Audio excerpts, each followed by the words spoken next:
TSB, Talk Sport Business on Talk 100.3. You're with Lachlan Kitchen and Neil Lodge. You can join the conversation 0586861003. We've had some great guests this hour. Marcus Stoinis. We've had the legendary star of TV here in Dubai. Reim has been joining us, Reim Al-Houni. But we are joined in the studio, Neil, by a man regarded as the first ever Punjabi rapper. He's been making music since 2002. And Bohemia, an American rapper of Pakistani origin, the songwriter, the poet, the record producer, is joining us here in the studio. Can we get a round of applause for having man in here? Yes. Bohemia, thank you very much for coming in to Talk 100.3. Thank you so much for having me. Great to have you here. Appreciate it. So you got into Dubai and we know that you're performing tonight. Yes. How's the prep for the performance first up?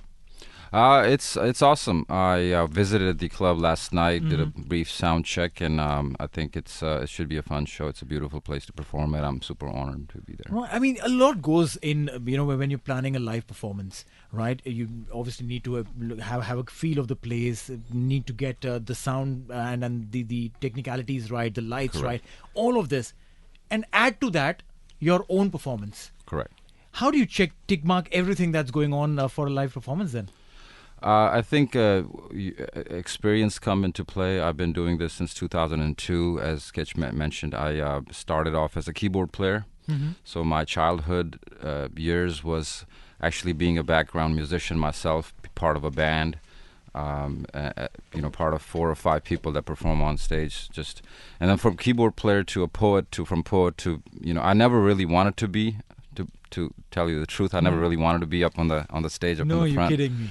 I had no interest in doing that, but I guess that was my calling. So earlier years, childhood years, was just a preparation that I was given without even realizing I was being prepared for such a job, which is working with musicians, doing the setup, doing the sound setup, and being a critical part of a band, and working in with other people like sound people and making the job happen. So now fast forward as a artist myself, I am well versed with the idea of what a sound man does, what musicians do. Yes. So yes. it comes helpful. That's really touched on me. Someone I've been playing gigs for 20 years, and the singer's the hated member of the band, Neil, because everyone's got drums and keyboards and amps, and the singer's just there with his mic or her mic, and usually at the end of the gig, they're the ones talking to all the girls. We're like, "Can you help us?" Like, exactly, wrap up the wires. Yeah, come on, guys. Yeah, I mean, we've got time for that. Yeah,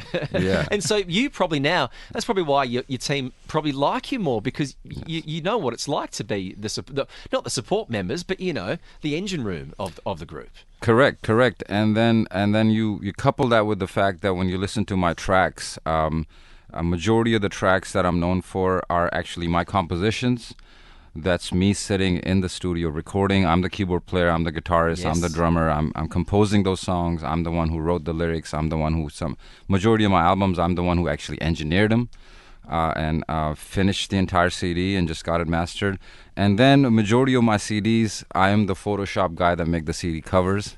Majority of my CDs, I am the Photoshop guy that make the CD covers. Oh no! So I am like vertically integrated with my product. So that also becomes very helpful when I'm performing. I'm not performing. Please don't tell me you make your own coffee as well. I do actually make my own coffee.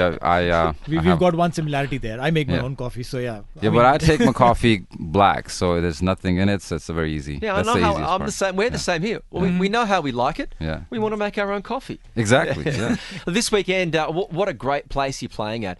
You're going to be at the 5 Palm Jumeirah. When you're doing gigs, how is the crowd different between being inside and then being at a pool club on the beach? I think the intimate crowds are more fun to perform for. I've gotten a chance to perform for, recently I had a gig in Lahore where we were like performing for about 70,000 plus people. Yeah. And that becomes kind of a situation where I'm not commanding and controlling the entire crowd. I feel like that. Yeah. I think the intimate crowds are more fun with, where I can actually look people in the eyes, get the response, sometimes even do songs that they're requesting and have a better interaction. So tonight's show at Armani, I think it's going to be one of those, and I'm really excited for that. It's a fabulous place, obviously. Burj Khalifa, Armani Privé. Tonight, one of our presenters, Vardhaman, is going to do the opening act. He's going to do his Banana song. And, he's a good lad. But, this is something that we want to know. When one prepares for a life in media, you become a public figure. Then there will be questions asked about your life, about your lifestyles, about how many tattoos you have and what do these tattoos mean and why did you get those tattoos. Too much of public eye. Do you enjoy it, or do you rather that listen, I'll perform, then I'll go back in my man cave? Back to my man cave. I think I'm. But just the thought of taking people away for a few minutes, for an hour at a show, from their mundane lives.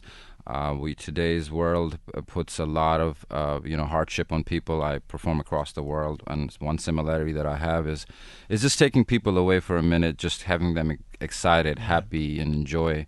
It's a very, very satisfying thing to do, where we as an artist get a chance to do, where we actually serve people. And bring it gives people a voice. You give a voice to other people who can't speak for themselves. You could say that. I don't want to take too much credit for that. I think majority of my lyrics and my subject matters are very close to me personally. But then, a lot of people relate to them, and that's a fascinating thing. I'll tell you something over here. Yeah. He said that the idea of giving them the pleasure, the moment of joy, right? One of your songs took joy away from me. Oh. And that was Jaguar. I was dating a girl and she would only play that one song. Okay. Can pehle baby Jaguar le lo. And I was like, baby, I can only drive a Maruti. So it's a story about a girl who's saying that, hey, give me a Jaguar if you want my love. So there you go. There you go. So it's not me that took the joy away, sir. It was that girl. Yes. I just was the narrator. You were the narrator. I mean, it was that story, and I was like, Bohemia, you meet me and I'll tell you, please, no Jaguars next time on. Yeah, a lot of my tracks are very true to things that people go through in real life. And I think that's something before I invented the genre. The Desi hip-hop kind of genre. Correct. I coined the term Desi hip-hop in 2002, which now became known as a genre. I think the act of just...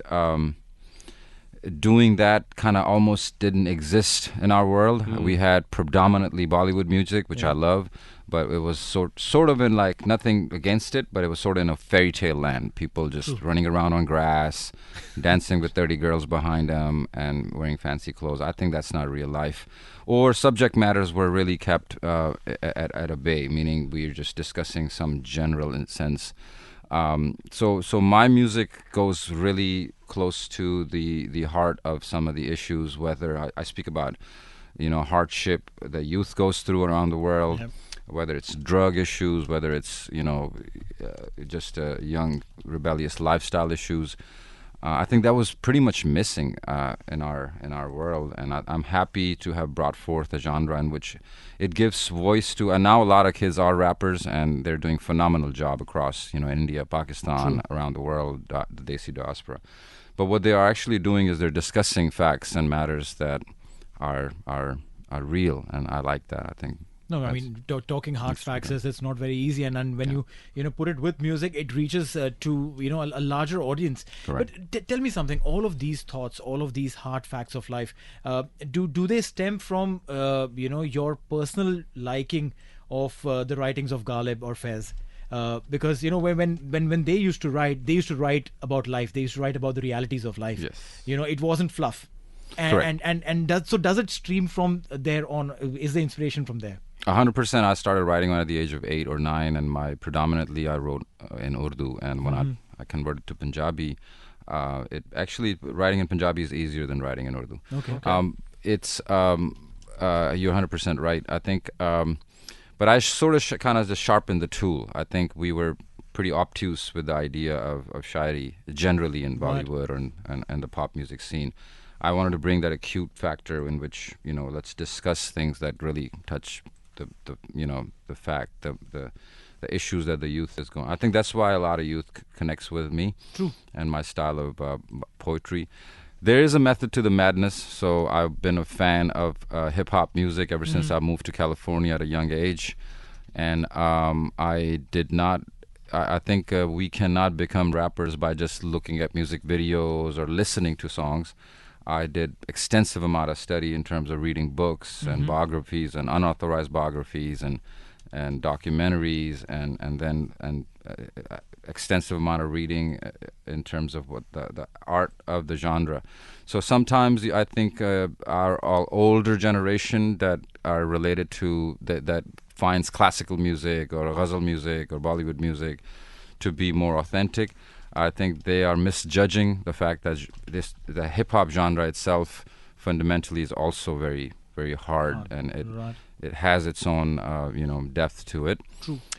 Sure, predominantly a lot of rappers are just making pop music and fun music, but I'm not one of those. I think I tend to do a lot of things that introduce you to the versatility of the genre, and it's deeper than what the surface level experience of people is. Well, we certainly appreciate you coming in here. We know that you're getting ready to perform tonight. You're at the Armani Hotel, a huge concert. V-Man, one of the friends within our family here at Talk 100.3, he's going to be performing again. Congratulations on all your work. You're an inspiration to so many, and we do appreciate you making the time for us on a busy Friday here on TSB. Thank you for having me. I really appreciate it. Great to have you on. So that gig tonight, if you want to see Bohemia at the Armani Hotel. TSB Talk Sport Business on Talk